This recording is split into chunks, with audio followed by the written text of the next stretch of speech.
Halo, selamat sore semua, sahabat Kiwo. Gimana kabarnya nih? Sehat-sehat ya? Cuacanya kayak lagi mendung-mendung, dingin gitu ya. Gimana nih semuanya? Aduh, udah banyak nih yang gabung nih ya. Oke, kita ketemu lagi nih di acara analisis saham yang akan dibawakan oleh PT Kiwo Sekuritas. Hari ini saya akan dibantu oleh operator kita, Bapak Audi, dan saya sebagai moderator admin kita. Untuk speaker kita sore ini dengan tim riset kita sama Mbak Ika, head riset kita ini. Oh ya, nanti akan ada sesi tanya jawab ya, tapi kita nggak kasih waktu banyak. Jadi siapin aja dulu apa yang mau ditanyain sama Mbak Ika nanti. Oke, selanjutnya saya serahin ke Mbak Ika ya. Silakan Mbak Ika. Terima kasih Mbak Agnes, halo teman-teman yang sudah bergabung sama saya. Saya langsung untuk menampilkan materinya ya Mbak.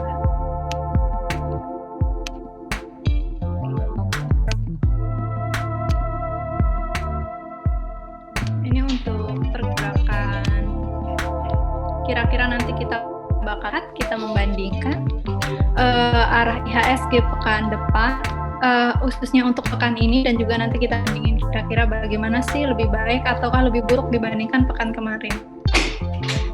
Untuk materi ini sebenarnya teman-teman bisa unduh di websitenya Kiwung. Kita selalu publish dan kita menyediakan provide untuk nasabah, bisa diambil, tapi di sini kita akan menjelaskan lebih dalam.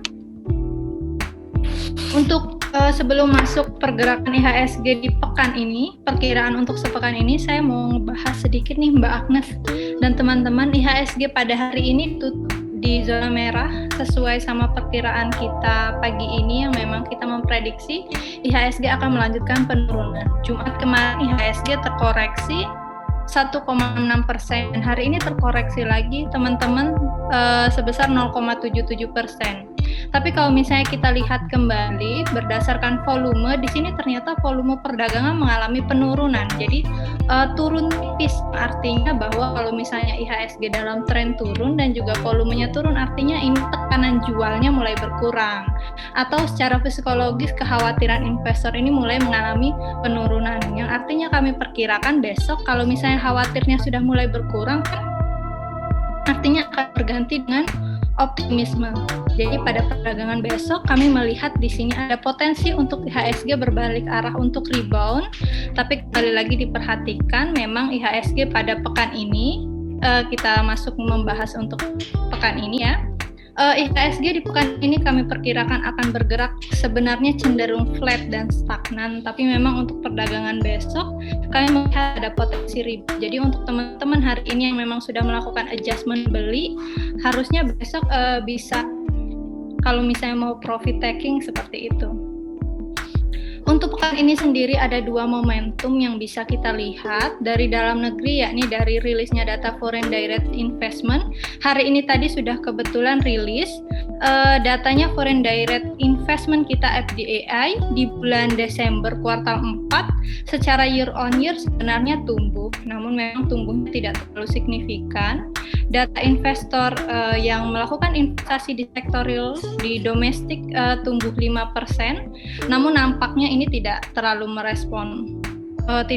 direspon positif oleh pelaku pasar, karena sebenarnya data ini sudah data tahun 2020 di bulan Desember seperti itu. Jadi sebenarnya pelaku pasar saat ini kenapa sih Mbak IHSG kita mulai dari pekan lalu? Di sini kita bisa lihat IHSG mengalami penurunan paling dalam dibandingkan saham-saham di bursa Asia. Di sini ada Kospi naik tajam 5% pekan lalu. Ada dari Taiwan, Hang Seng, Nikkei, itu mereka rata-rata mencatatkan peningkatan indeksnya. Kenapa kita mengalami penurunan? Kembali lagi di sini pelaku pasar yang tadi tidak sudah tidak terlalu melihat untuk data ekonomi, tapi lebih memperhatikan dari angka infeksi kita yang secara harian sudah menembus angka 10.000 infeksi per hari. Padahal kalau misalnya kita lihat pekan kemarin itu kita sudah melakukan ini, pemerintah sudah menggalakkan PPKM, pembatasan aktivitas, di mana mal-mal juga kan dibatasin, tapi ternyata tidak terlalu efektif kebijakan tersebut, sehingga pelaku pasar melakukan aksi net sale. Kembali lagi di hari ini, kenapa kami juga memperkirakan besok perdagangan di hari Selasa IHSG mampu rebound? Yang pertama adalah IHSG sudah menyentuh level support. Level supportnya dia sudah menyentuh sehingga besok kemungkinan akan rebound, dan juga pelaku pasar asing pada hari ini mencatatkan net buy kurang lebih di angka 172,52 bio. Oke, kita berlanjut. Ini sekilas kita bahas pekan lalu. Pada pekan lalu itu sektor mining paling tertekan dengan penurunan 5,57%. Kemudian sektor yang paling diuntungkan di pekan lalu adalah sektor MIS industri, aneka industri. Tapi kalau kita lihat pada hari ini, sektor MIS industri adalah sektor yang tertekan paling dalam. Jadi artinya pada kenaikan saham ASI, khususnya Astra International pada pekan lalu, pelaku pasar nampaknya pada hari ini sudah melakukan taking profit, khususnya asing juga sudah melakukan aksi jual. Ini kemarin kita memberikan rekomendasi beberapa saham, nanti kita bahas di bawah. Ini untuk top gainer yang saham-saham masuk di indeks LQ45. Ada Tebik sepekan lalu mencatatkan kenaikan 23%. Ini nanti teman-teman bisa dilihat. Kita berlanjut. Ini untuk saham yang akan direkomendasikan, tapi ini kita bahas terakhir ya. Kita bahas terakhir. Saya izin dulu untuk membahas saham yang kita rekomendasikan pekan lalu. Jadi pekan lalu teman-teman, Mbak Agnes kita merekomendasikan ada 3 saham ADI, Jasa Marga, dan juga Tebik. Kalau kita lihat tadi ke atas, Tebik ini di saham indeks LQ45 merupakan saham yang mencatatkan top gainer, dan di sini kami merekomendasikan di pekan kemarin. Di sini kalau misalnya kita lihat harga saham Tebik sudah berhasil menyentuh di level level yang kita targetkan, dan sempat menyentuh level tertingginya dengan kenaikan 32,36% untuk saham Tebik. Dan juga di sini ada 2 saham yang berhasil kami rekomendasikan, dan selamat ya buat teman-teman juga yang sudah melakukan aksi buy. Di sini untuk ADI menyentuh target pertama kami dengan kenaikan 6,95%, dan juga level tertingginya di 2040. Dan ada 1 saham yang memang gagal break, dia mengalami penurunan, jadi teman-teman perhatikan lagi untuk level support dan cut loss-nya. Jadi memang di pekan kemarin kita merekomendasikan 3 saham, Mbak Agnes. Untuk Jasa Marga sendiri di sini tidak berhasil menyentuh di target kami, karena sebenarnya yang sudah masuk Jasa Marga pekan lalu yang ikut webinar bareng-bareng sama kita, sebenarnya Jasa Marga ini kita sudah rekomendasikan 2 minggu sebelumnya. Jadi yang memang sudah masuk di awal, kita memberikan rekomendasi Jasa Marga di awal, harusnya sudah untung meskipun tidak menyentuh di level target kita, seperti itu. Oke, buat teman-teman yang mungkin tadi baru masuk, kita tadi sudah membahas saham-saham dan juga indeks. Mungkin sekilas lagi saya sedikit lihatkan di sini ada mapping dari global. Di sini makin merah warnanya, artinya indeks saham di suatu negara tersebut sudah cenderung mahal. Dan kita lihat di sini indeks di Indonesia, indeks IHSG. Jadi yang ada pair ternyata bukan cuma saham, indeks di bursa juga ada pair, teman-teman. Dan di sini IHSG di Indonesia itu sekarang sebenarnya sudah tidak tergolong murah, sebenarnya sudah cenderung ya rata-rata lah, tergolong sudah mulai mahal sebenarnya. Dan di sini kita di level 29,4 kali, namun lebih rendah kalau misalnya kita perhatikan di sini indeks saham di India itu 33 kali, artinya kenaikan kita masih ada selisih di atas 3% ya, di atas 4% lagi untuk IHSG kalau misalnya kita compare dengan saham di indeks India. Adapun di sini kalau misalnya kita lihat indeks Nikkei, kenaikannya dengan harga saham dibandingkan dengan earning-nya itu 40 kali PI-nya. Artinya kalau misalnya kita membandingkan, mengcompare dan kita lihat sudut pandang dengan indeks saham di India dan Nikkei, sebenarnya kita masih ada peluang kenaikannya. Seperti itu.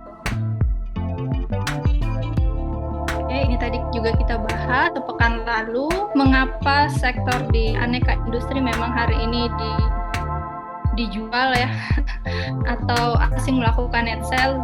Ini salah satu alasannya memang untuk saham ASI sendiri sudah mengalami kenaikan yang cukup signifikan pada pekan lalu.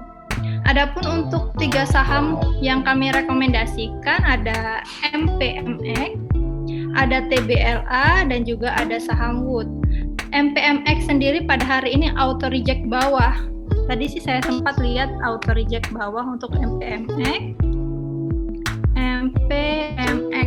Dia mengalami penurunan, hampir ya. Hampir auto reject bawah. Penurunan di minus 6,09%. Di sini masih dalam range buy kami dan harusnya ekspektasinya adalah pergerakan dari MPMX ini memang dia betanya positif, yang artinya dia bergerak inline dengan pergerakan IHSG. Harapannya besok dengan estimasi IHSG akan bullish, maka di sini MPMX harganya kemungkinannya dia harus mencatatkan di candle bullish juga. Kalau misalnya ini sebagai catatan teman-teman untuk saham MPMX sendiri, di sini entry buy di 540, hari ini ditutup di 540, artinya ini benar-benar di batas range buy-nya dia.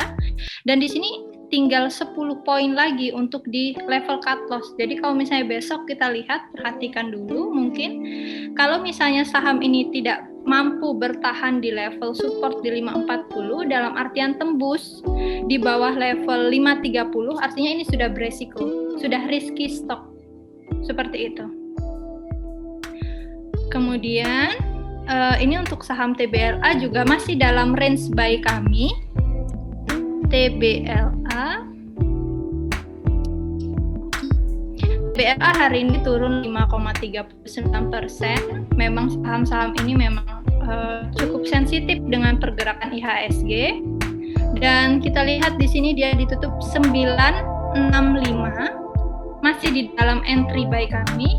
Selagi dia masih dalam entry buy, ini harusnya masih dalam kondisi yang aman, seperti itu. Tapi kembali lagi perhatikan untuk besok 3 saham ini untuk melihat konfirmasinya, karena memang pergerakan cukup fluktuatif pada hari ini 3 saham yang direkomendasikan, Wood, BLA, MPMX, dan sebenarnya memang bursa saham pada hari ini fluktuatif sekali. Harap diperhatikan untuk level cut loss seperti itu. Untuk MPMX kita lihat di sini volume sudah mengalami kenaikan, teman-teman. Untuk target price sendiri MPMX bisa melakukan entry buy di 540. Hari ini closing di 540, kita lihat besok. Dan target price pertama di 630, target price kedua di 660. Jadi mulai antisipasi kalau misalnya harga kemungkinan naik sudah di atas 660, teman-teman boleh melakukan profit taking, atau kalau mau yang risk adverse mungkin teman-teman yang menghindari resiko seperti itu, boleh di target pertama sudah melakukan sell, tergantung dengan toleransi resiko masing-masing. Untuk TBLA sendiri target price di 1100. Kemudian itu target yang kedua. Target yang pertama adalah di 1065. Perhatikan di level cut loss, tinggal 10 poin lagi. Sama seperti MPMX, kita lihat untuk besok 3 saham ini harus bertahan di candle bullish closing besok. 3 saham ini harus bertahan di candle bullish untuk dapat melanjutkan uptrend-nya seperti itu. Ini saham yang terakhir kami rekomendasikan adalah dari saham Wood. Wood sendiri memiliki korelasi terhadap nilai tukar rupiah. Sebenarnya ini adalah perusahaan yang dia khususnya dia melakukan ekspor ya. Ekspor yang artinya akan diuntungkan pada saat nilai tukar mengalami pelemahan, teman-teman. Jadi seperti sekarang kondisi yang tidak menentu, tingkat inflasi mengalami kenaikan, nilai rupiah melemah, harusnya menjadi salah satu keuntungan untuk saham Wood sendiri. Untuk target Wood sendiri, target kedua di 720, target pertama di 695. Perhatikan untuk level cut loss, tapi di sini saya melihat untuk Wood sendiri level cut loss-nya masih ada space yang cukup jauh ya. Jadi cenderung lebih aman dibanding saham MPMX yang awal tadi kita bahas. Hari ini ditutup di 640. Perhatikan untuk support, untuk range buy mungkin harusnya sih jangan sampai menyentuh di 625 ya teman-teman. Seperti MPMX kan dia sudah tinggal slotnya tipis itu untuk ke level cut loss. Kalau sudah saham ke level cut loss artinya dia sudah breakdown, sudah mulai risky, teman-teman harus mulai dihindari. Seperti itu. Terima kasih Mbak Agnes, saya kembalikan. Oke, terima kasih Mbak Ike buat analisan hari ini ya. Mungkin aku mau sedikit review yang untuk minggu lalu ya. Minggu lalu itu kita bahas untuk ini ya, rekomendasinya kan saham ada ADI, ada ya, JSMR dan Tebik ya, mereka ya. Untuk yang sekarang tadi aku udah garis bawahi semuanya ada MPMX, TBLA dan Wood ya. Nah, ini Mbak Ike, kalau misalkan nih ada nasabah yang baru mau mulai ya, karena kan untuk mulai itu takut ya. Untuk memulai itu bingung tuh, apa sih ada kiat-kiat nggak sih apa yang harus dipilih gitu untuk investor baru gitu yang baru mau mulai main saham tuh gimana? Kebetulan ada mungkin ada salah satu teman saya di sini yang pengen mulai main saham gitu. Bisa nggak dikasih solusinya? Oke Mbak Agnes, jadi sebenarnya memilih saham teman-teman ada dua metodenya. Kalau misalnya yang fast trade, yang sudah biasa trading, yang Mbak saya mau transaksi, jadi seperti ini kita report weekly, sebenarnya kita memberikan rekomendasi dalam batas mingguan. Ada juga teman-teman rekomendasi yang lebih risky lagi, kita memberikan rekomendasi harian. Jadi tergantung dengan toleransi risiko. Kalau teman-teman pemula tapi ingin mencoba, mungkin dengan cash-nya ada strateginya. Mungkin dari bobot 100%, 10% ini kita modal untuk belajar. Misal seperti itu Mbak Agnes. Saya 10% dari total cash yang saya punya di portofolio, saya gunakan untuk daily trade sambil mempelajari, kalau jual caranya begini, kalau caranya antri begini, apa sih namanya hajar kanan, hajar kiri, coba belajar gitu-gitu. Itu mungkin untuk modal belajar, biasanya kalau untuk nasabah yang awal mungkin bisa seperti itu, 10% atau 5% dari dana total cash yang dimiliki. Adapun kalau untuk investor yang memang mereka mau yang aman, yang safety, tapi juga ingin menguntungkan, gimana ya Mbak? Kita pecah. 60% kita masukkan saham based on fundamental. Jadi saham-saham yang memang seperti Unilever, Bank BRI, Akra, kemudian saham-saham yang memang Telkom, geraknya sebenarnya mereka cenderung lambat, pelan, geraknya pelan. Naik 1% Mbak, nanti turun lagi 1%, naik 2%, nanti turun, naik. Tapi mereka trennya naik, tapi butuh waktu lama. Nah, kalau untuk safety boleh masuk ke saham-saham yang seperti itu, saham defense namanya. Geraknya nggak terlalu atraktif, nggak terlalu jungkir balik kanan kiri. Nah, kita bisa masuk ke situ. Tapi memang namanya low risk, dia juga akan inline, low return. Nah, makanya kita potong tuh pakai persentase cash kita.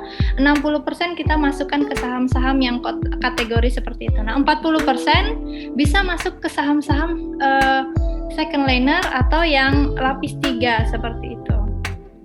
Ada saham-saham ISAT, atau misalnya mau yang lebih atraktif lagi, ada saham-sahamnya banyak di bursa ya. Seperti itu sih Mbak. Nah, untuk memilih kita ada report juga, report equity research Mbak Agnes kita sediakan di website Kiwoo. Di situ teman-teman yang mau hold jangka panjang 1 tahun juga kita siapkan. Pilih di situ dengan return 15% atau berapa, ya bebas kapan aja. Sebenarnya sih itu nggak fixed income ya. Cuman kita rekomendasi kira-kira 1 tahun harga sahamnya akan ke arah kemana nih, harganya akan kemana, naiknya berapa persen potensial upside-nya. Begitu sih Mbak Agnes. Oke, aduh, masih baik nih. Banyak masukan juga ya buat teman-teman mungkin yang baru mau bergabung ya. Cocok banget nih untuk masuk di Giwom, ya nggak sih Mbak Ike? Iya betul, ada kita bukan hanya memilih saham, mulai dari manajemen, dari cash-nya seperti itu. Jadi nggak 100% dananya, misal uang kita 10 juta langsung masuk di satu saham. Nah kalau satu saham itu turun kan baru belajar trauma kan gitu Mbak Agnes biasanya. Jadi teman-teman, aduh tapi saya juga pengen nyoba kayak saham apa ya, saham-saham apa, misal mau coba yang 50 perak, 70 perak seperti itu kan sangat fluktuatif, high risk dalam arti. Ya teman-teman kalau untuk belajar jangan masukin semua dana, misal hanya 1% atau 5%-nya aja kan murah, 50 perak kan paling cuma beli 1 lot atau 2 lot untuk belajar, seenggaknya pengalaman gitu. Begitu sih Mbak Agnes. Oke. Iya, hari ini kan tutup merah Mbak Ike ya. Iya sebenarnya kalau merah kan makin bagus Mbak Agnes, jadi teman-teman jangan takut. Kalau market merah tuh saya senang. Kalau market merah orang-orang yang biasa tradingnya tuh mereka senang karena time to buy. Kalau hijau teman-teman jangan greedy, karena jangan sampai kebeli di harga mahal begitu. Jadi kalau merah kita bargaining hunter, kalau metodenya itu kita bargain hunter. Kita cari saham-saham, kita hunting, kita cari yang mana yang murah begitu. Jadi lebih baik kita bersabar, kemudian kita keluarkan cash kita untuk saham yang memang tepat, daripada kita greedy ke makan isu market tapi ternyata kita kebeli saham yang kurang bagus. Oke, ini ada yang baik dari Pak Artanto ya. Untuk bearish ini apakah masih memungkinkan naik, mengingat itu masih adanya agenda-agenda, misalnya pengesahan nama baru, rampungnya merger di 1 Februari dan sebagainya. Itu gimana Pak Ike? Untuk sampai untuk BRIS Bapak, sebenarnya saham BRIS itu sudah mengalami kenaikan yang cukup tinggi ya. Kalau saya secara fundamental saya sudah bilang untuk BRIS itu overvalue. Sebenarnya sudah overvalue, harganya sudah risky, sebenarnya sudah beresiko. Cuman kembali lagi, pasar modal saat ini itu pasar modal yang memang bergerak standar deviasinya cukup lebar. Kalau misalnya kita lihat di 2019 standar deviasinya dia kecil. Jadi misal harga wajarnya 10.000, dia naik paling dari harga wajar, errornya ke 11.000, 12.000, kemudian kembali lagi ke 10.000. Seperti itu.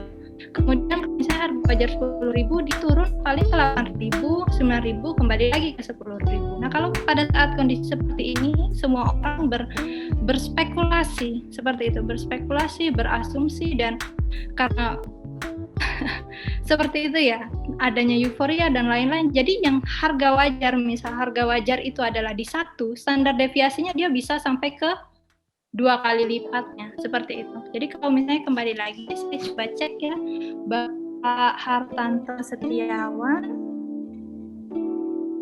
saya cek untuk BRIS, ini PBV dia, kalau untuk sektor perbankan, dia akan sangat relate hubungannya dengan rasio PBV. Kalau untuk saham-saham seperti ACES, ERA yang memang basicnya mereka jualan, itu akan lebih relate dengan rasio price to selling atau penjualan mereka atau PE-nya. Nah, kalau untuk perbankan memang dia lebih relate ke price book value. Nah, sebagai informasi, BRIS ini sudah memiliki rasio price to book ratio di 5,94 kali.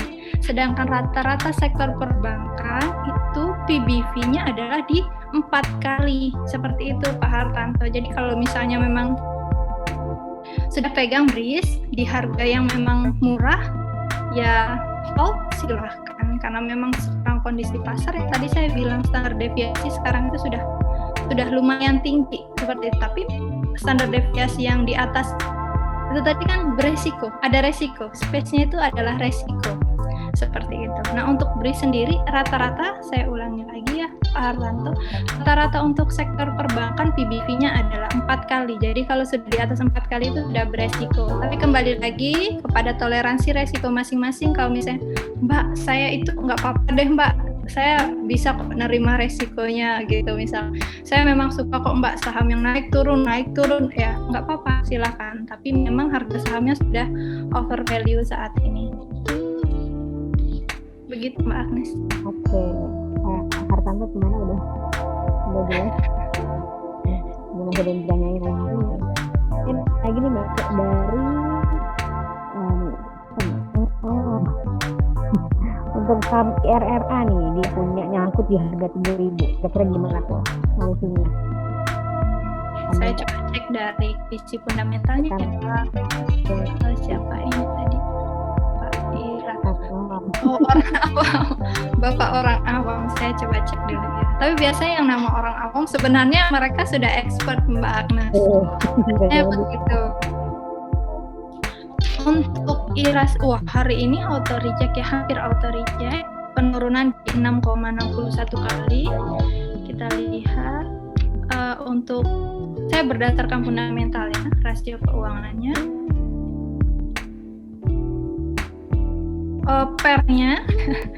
Pernya di 318 kali. Waduh. Jadi kalau kita sebenarnya kita compare dengan sesama ini ya. Coba kita lihat Kalbe. Jadi nanti teman-teman di sini mau coba Mbak nge-compare sendiri gitu. Kalbe sendiri kan mereka satu sektor, untuk sektor farmasi dan juga untuk yang pengiriman alat kesehatan. Untuk valuasinya sendiri yang di sektor ini rata-rata di 30 kali. Rata-rata di 30 kali pernya Bapak ya. Jadi kalau IRA sudah di 380 kali, ya berarti harus siap-siap nih Pak. Siap-siap jantung begitu. Karena secara valuasi PE ini simple rasio aja. Berdasarkan relative valuation, kita compare dengan industri, memang harganya sudah cenderung mahal. Tapi kembali lagi saya tadi berbicara bahwa memang ada isu pengiriman, distribusi vaksin, dan lain-lain. Ini kan memberikan sentimen untuk saham-saham di sektor tersebut. Tapi kalau memang ingin berinvestasi dalam jangka panjang, jangka menengah, ada kok saham-saham yang memang lebih resikonya lebih terukur seperti itu. Oke Mbak Agnes. Demikian. Terima kasih Mbak Iko. Ini kayak ada satu lagi nih tadi nih, di luar topik nih katanya Pak Botnya ya. Dia mau tahu nih, jika kita mau cari saham di platform Miro, ini apa tadi?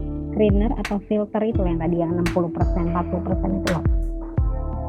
Oh, untuk yang bagaimana ya Mbak? Oh, mungkin itu nanti bisa deh jelasin sama yang bagian ini ya, support. Biar benar-benar nanti pas gitu jawabannya. Baik. Oke nih, kayaknya udah nggak ada yang tanya lagi. Baik ke. Oke. Sebelum kita tutup nih harus ada foto bersama nih. Ayo dibuka dong kameranya. Kita mau ada foto bersama nih. Ayo dibuka dong kameranya. Cepat gitu wajahnya.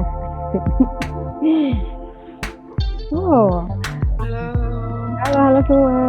Makasih udah gabung ya. Jangan lupa loh nanti selanjutnya ikut lagi ya, nggak baik. Kita selalu update ya.